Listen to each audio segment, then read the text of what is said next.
और supreme court को हम वाज़ेह पैगाम देना चाहते हैं कि यह मामला आखिर कब तक जारी रहेगा। सिविलियन का जो ट्रायल का केस है वो इम्पॉर्टेंट है, वो आप दबा के बैठे हुए हैं।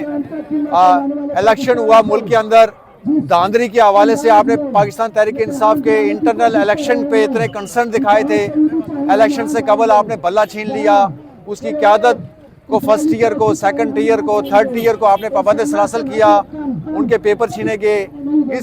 जिस जंगो जदल के दौर के अंदर इलेक्शन लड़ा गया, फिर 8 फरवरी को आवाम निकली, 9 फरवरी को जिस तरह इस मैंडेट के ऊपर डाका डाला गया, तो ये पब्लिक इंटरेस्ट का मैटर है। आप उसके अंदर भी ग्रेस का मुजाहरा करें, 184(3) के तहत इस मैटर को उठाएं। दूसरी बात यह है कि जजेस का मामला बड़ा सेंसिटिव मामला है, इस मामले के ऊपर फुल कोर्ट तश्कील दी जाए।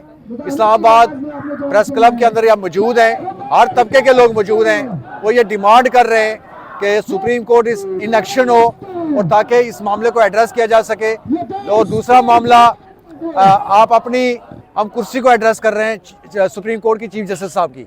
यहाँ बड़ी बड़ी शख्सियात आती रही हैं, बड़ी बड़ी शख्सियात चली गई हैं, आप ही माजी का हिस्सा होंगे कुछ अरसे बाद, लेकिन क्यों एक्सटेंशन की बातें चल रही हैं, आपको खुल के बात करनी चाहिए कि आप एक्सटेंशन के पीछे कौन से मरकज़ शामिल हैं।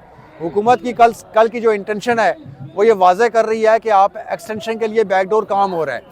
तो ये मुल्क अब किसी किस्म की एक्सटेंशन का मुतम्मल मज़ीद नहीं हो सकता। इसको ऐसे रखवाले के तौर पे ना खेलें, सियासी खेले ना खेलें कि मुल्क की माशियत डूब रही है। मुल्क के अंदर जो अदम इस्तेकाम मामला पैदा हो रहे हैं वो आपकी वजह से हो रहे हैं, सहूलतकारी की वजह से हो रहे हैं, और आपको अपनी पोजीशन क्लियर करनी चाहिए।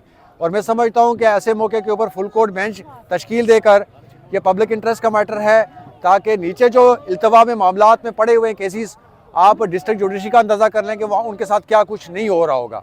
और जिस तरह उजलत में आप केसों के अंदर सज़ाएँ सुनाई जा रही हैं, उनके अंदर डिले किया जा रहा है, उनको तूल दी जा रही है, और एक जो मैंडेट के ऊपर शब खून मारा गया उसके ऊपर आपने जो ट्रिब्यूनल्स बनाए हैं और इलेक्शन कमीशन कुछ ट्रिब्यूनल्स नहीं बना रहा, तो ये हमारे जो खदशात हैं उसको मज़ीद तवालत मिलती है।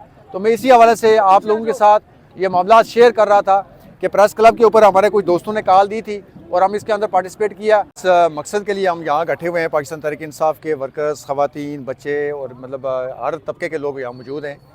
हम इज़हार यकजहती कर रहे हैं उन 6 जजेस के साथ जो अपने इंसाफ के लिए सुप्रीम जुडिशल काउंसिल में उन्होंने ख़त लिखा था। उस ख़त के हवाले से मैं समझता हूँ कि सुप्रीम कोर्ट को अभी तक फुल कोर्ट बेंच बना देना चाहिए था।